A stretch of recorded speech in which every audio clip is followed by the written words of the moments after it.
할렐루야. 오늘도 참 좋은 날입니다. 어느덧 일주일이 지나고 요한일서를 마무리할 시간이 되었습니다. 편지의 끝부분인 5장 13절부터 21절까지의 말씀을 묵상하고 마무리하고자 합니다.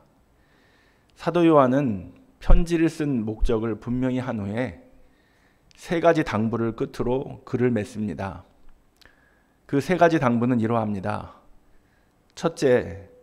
첫째는 너희에게 영생이 있음을 알라 말합니다. 너희에게 영생이 있음을 알라. 13절 말씀 우리 찾아서 같이 함께 읽겠습니다. 13절 말씀입니다. 내가 하나님의 아들의 이름을 믿는 너희에게 이것을 쓰는 것은 너희로 하여금 너희에게 영생이 있음을 알게 하려 함이라. 아멘. 사도 요한은 그의 편지를 받는 자가 누구인지를 다시 한번 밝힙니다. 그의 편지를 받는 이들은 하나님의 아들의 이름을 믿는 자들입니다. 예수가 그리스도요, 하나님의 아들이심을 믿는 자들에게 편지를 썼다라는 것입니다. 그들에게 왜 편지를 썼습니까? 영생이 있음을 알리려고 편지를 썼다라고 그는 밝히고 있습니다. 하나님의 아들 예수 그리스도를 믿는 자에게는 영생이 있습니다. 이 13절 말씀은 요한일서만이 아니라 성경 전체의 기록 목적입니다. 성경은 예수 그리스도를 믿는 우리를 위해 쓰여진 책입니다. 우리에게 영생이 있음을 알게 하려는 것입니다. 성경을 아무리 많이 읽고 잘 안다 하더라도 그리스도를 믿고 영생을 받지 못했다면 그 사람에게 성경은 아무런 의미가 없습니다. 왜냐하면 성경은 그리스도를 믿고 영생을 얻게 하기 위해 쓰여진 책이기 때문입니다. 이제 14절 말씀을 같이 읽습니다. 14절입니다. 그를 향하여 우리가 가진 바 담대함이 이것이니 그의 뜻대로 무엇을 구하면 들으심이라. 아멘. 그리스도를 믿어 영생을 얻은 자는 담대함을 얻는다고 말씀합니다. 여기서 담대함은 헬라어로 파르레시아인데 두려움이 없는 태도, 기탄 없이 말하는 자유, 이런 뜻을 가지고 있습니다. 영생에 대한 확신을 가진 자는 두려움 없이 하나님 앞에 나아갈 수 있습니다. 그를 위해 대변하시는 중보자 예수님이 계시기 때문입니다. 우리는 예수님 때문에 담대하게 하나님 앞에 나갈 수 있습니다. 또한 기도할 수 있습니다. 그런데 그 기도는 내 뜻을 구하는 기도가 아닙니다. 주님의 뜻을 구하는 기도입니다. 주 뜻대로 구하기 때문에 그 기도는 응답받고 그 응답으로 담대함을 계속해서 얻게 되는 것입니다. 주님의 뜻을 구한다는 것은 온전히 순종하겠다라는 고백이 그 안에 담겨 있는 것입니다. 기도는 하나님의 뜻을 발견하고 알아가는 것입니다. 자신의 뜻을 관철시키는 것이 아니라 자신의 뜻을 하나님의 뜻에 맞추는 것입니다. 하나님이 우리 상황을 더 잘 아십니다. 그러므로 우리가 원하는 것보다 하나님이 보시고 주시는 것이 더 우리에게 유익합니다. 하나님은 우리의 생각을 뛰어넘는 분이십니다. 그러므로 하나님의 뜻을 찾아 그 뜻에 맞게 기도하는 자세가 성숙한 믿음의 자세입니다. 기도는 성도와 하나님이 함께 동역하는 것입니다. 기도만 하고 자신은 아무런 노력을 하지 않는다면 그 기도는 하나님이 기뻐하시는 기도가 아닐 것입니다. 하나님의 뜻을 구하면서 그 뜻을 삶 속에서 실천하는 것이 참된 기도인 것입니다. 두 번째 당부를 한번 같이 보겠습니다. 두 번째 당부는 형제를 위하여 간구하라라는 것입니다. 형제를 위하여 간구하라. 그것도 죄를 범한 형제를 위하여 구하고 기도하라고 했습니다. 이제 16절 말씀을 같이 한번 읽겠습니다. 16절 말씀입니다. 누구든지 형제가 사망에 이르지 아니하는 죄에 범하는 것을 보거든 구하라. 그리하면 사망에 이르지 아니하는 범죄자들을 위하여 그에게 생명을 주시리라. 사망에 이르는 죄가 있으니 이에 관하여 나는 구하라 하지 않노라. 아멘. 사도 요한은 사망에 이르는 죄를 지은 형제가 아니라면 정죄하고 비판하지 말고 그 사람을 위해 기도해 주라고 말합니다. 사망에 이르는 죄는 예수를 그리스도로 고백하지 않는 영지주의와 같은 이단들의 죄를 말합니다. 예수가 그리스도임을 하나님이 증거하셨고 성령이 증거했음에도 불구하고 믿지 않는 자들은 하나님의 긍휼히 여김을 결코 받을 수 없습니다. 교회는 어둠 가운데 있는 형제를 빛 가운데로 인도해야 합니다. 그래서 하나님과 사귐이 있게 해야 합니다. 죄를 범한 형제가 빛 가운데로 나오게 하려면 먼저 그 형제를 위해서 기도해야 합니다. 내가 어둠 가운데 있었던 것을 기억하며 그 형제를 위해 기도해야 합니다. 어둠 가운데에서 삶의 희망을 잃고 죄와 죽음의 멍에를 메고 쓰러져 있었던 과거의 나를 떠올리면 죄 가운데서 고통스러워하는 그 형제가 너무도 불쌍하고 안타까워집니다. 나 또한 하나님 앞에 죄인이야. 이 사실을 인정하면 죄를 범한 형제를 위해 우리는 기도할 수 있습니다. 예수님은 죄인을 부르러 오셨습니다. 마태복음 9장 13절에 너희는 가서 내가 긍휼을 원하고 제사를 원하지 아니하노라 하신 뜻이 무엇인지 배우라. 나는 의인을 부르러 온 것이 아니오 죄인을 부르러 왔노라 하시니라 라고 기록하고 있습니다. 셋째는 우상에게서 멀리하라 말합니다. 세 번째 당부는 우상에게서 멀리하라입니다. 21절 말씀을 함께 읽겠습니다. 자녀들아 너희 자신을 지켜 우상에게서 멀리하라. 아멘.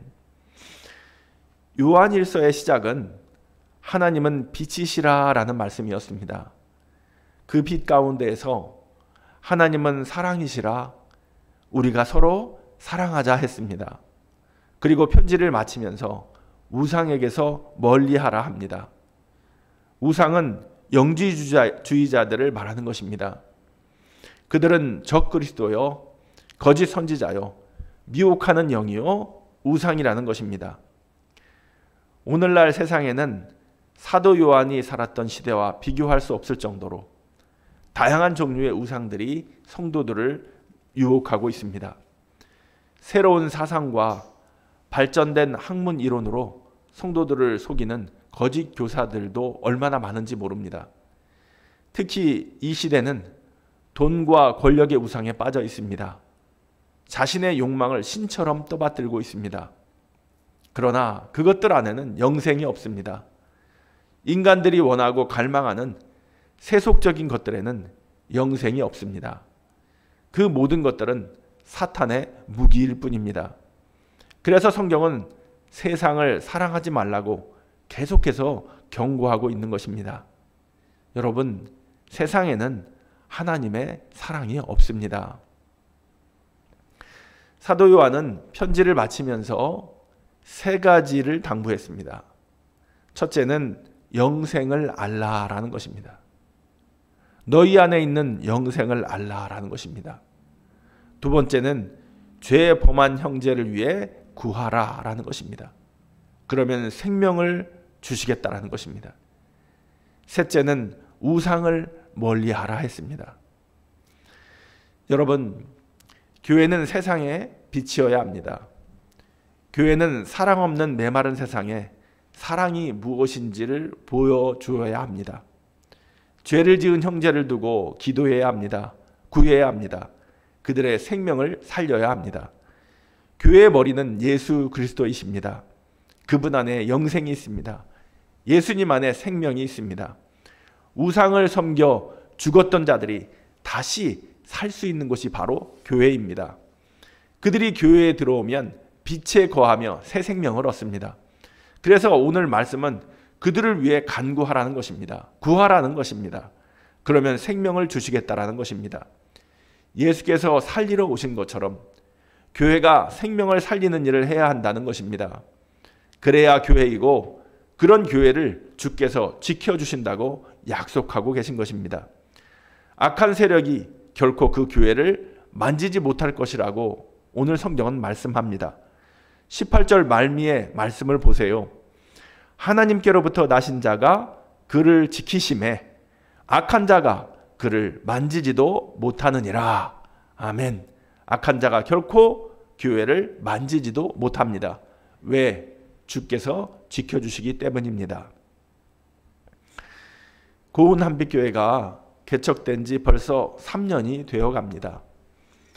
코로나와 함께한 3년이었습니다. 그러나 그래도 지금까지 잘 버티고 견뎌왔습니다. 모든 것이 주님의 은혜였으며 대덕한빛교회 성도님들의 기도와 도움 덕분이었습니다. 제가 늘 기도하고 있는 것은 우리 교회를 세우신 하나님의 뜻이 무엇일까입니다. 기도할 때마다 주께서 주시는 말씀은, 제게 주시는 말씀은 한 영혼이었습니다. 한 영혼을 주께 돌아오게 하라는 말씀이었습니다.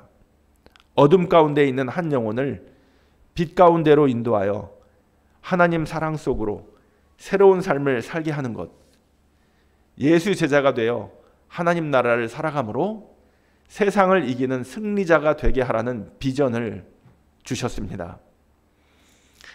힘들 때마다 불렀던 찬양이 있었습니다. 성도들과 이 찬양을 부르며 얼마나 울었는지 모릅니다.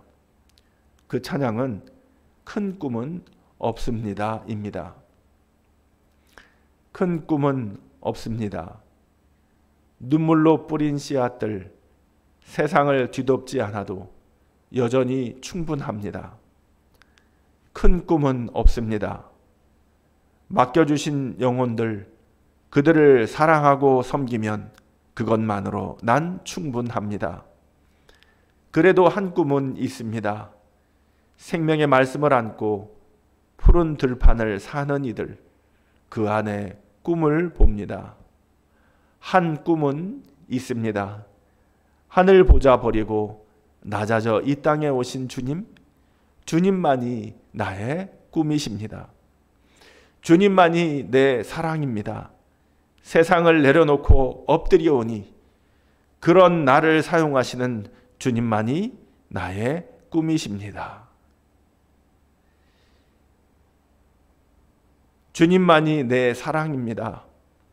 세상을 내려놓고 엎드려 오니 그런 나를 사용하시는 주님만이 나의 꿈이십니다. 라는 이 가사를 통해 큰 은혜를 받았습니다. 개척 초기 새벽 예배를 인도할 때마다 저의 시선은 늘 예배당 뒤편 출입구에 있었습니다. 오늘은 하나님께서 어떤 분을 보내실까? 어떤 분을 보내셔서 함께 예배하게 하실까? 아무도 없는 텅 빈 예배당 의자들을 보면서 한 사람이라도 하나님이 보내신 사람이 앉아 있다면 어떻게 해서든 그 사람에게 예수 그리스도의 생명을 전하리라. 어떻게 해서든 그 사람 마음에 생명이 거할 수 있게 하리라.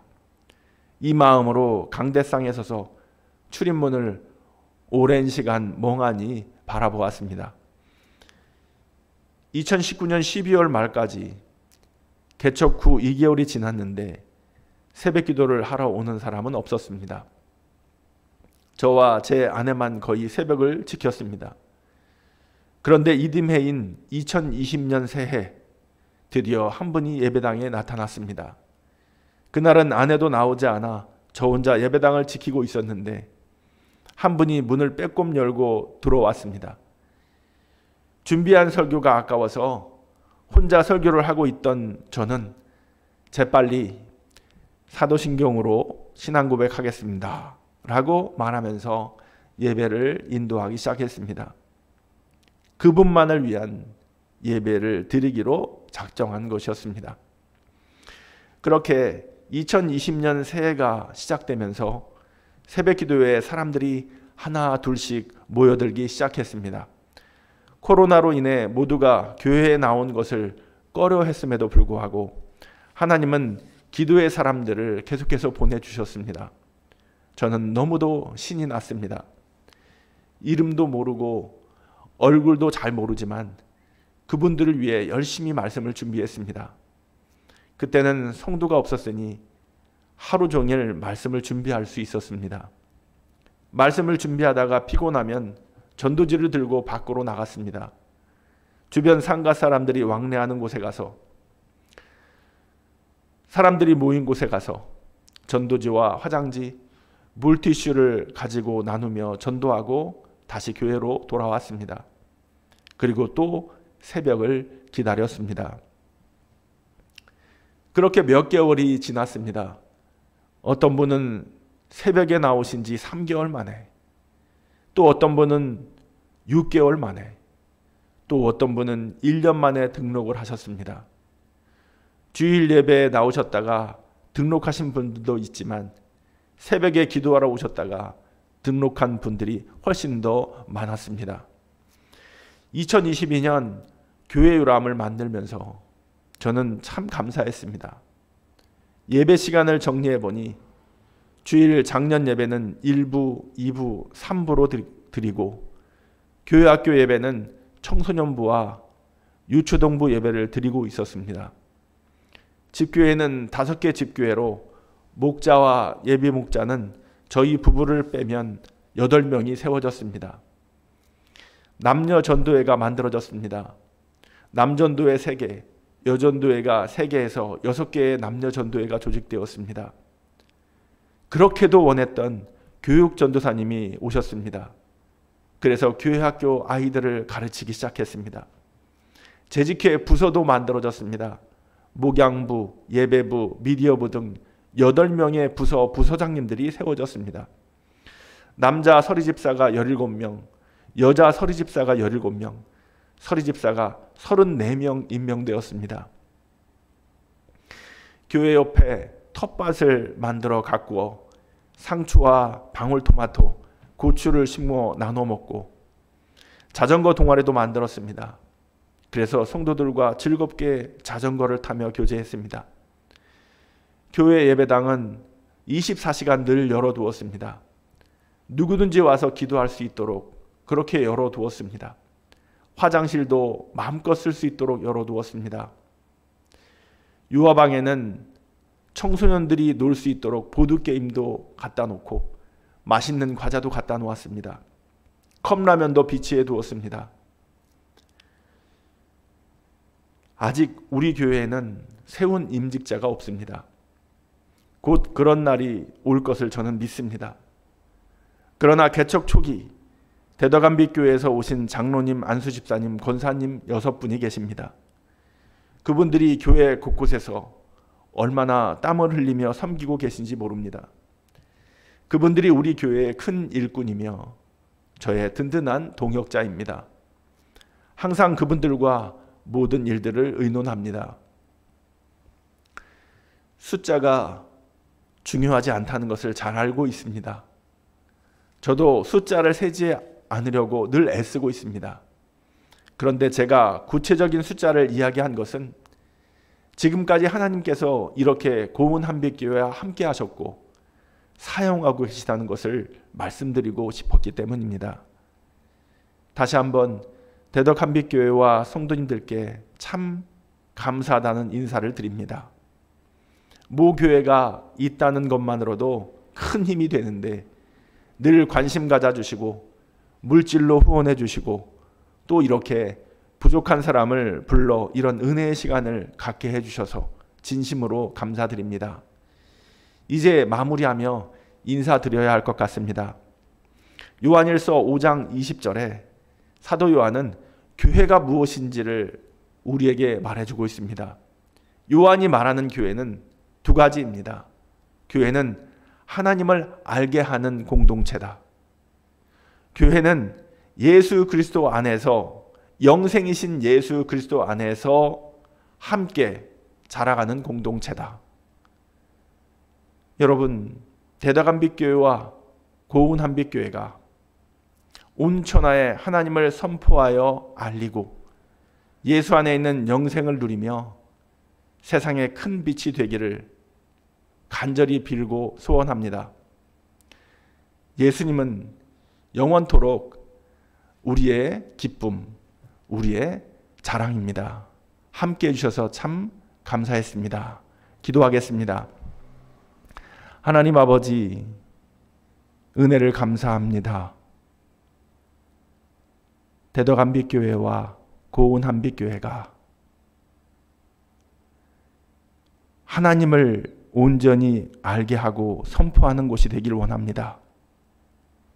예수 안에 있는 영생을 온전히 누리며 이름답게 세상에 큰 빛이 되는 교회가 되게 하여 주시옵소서.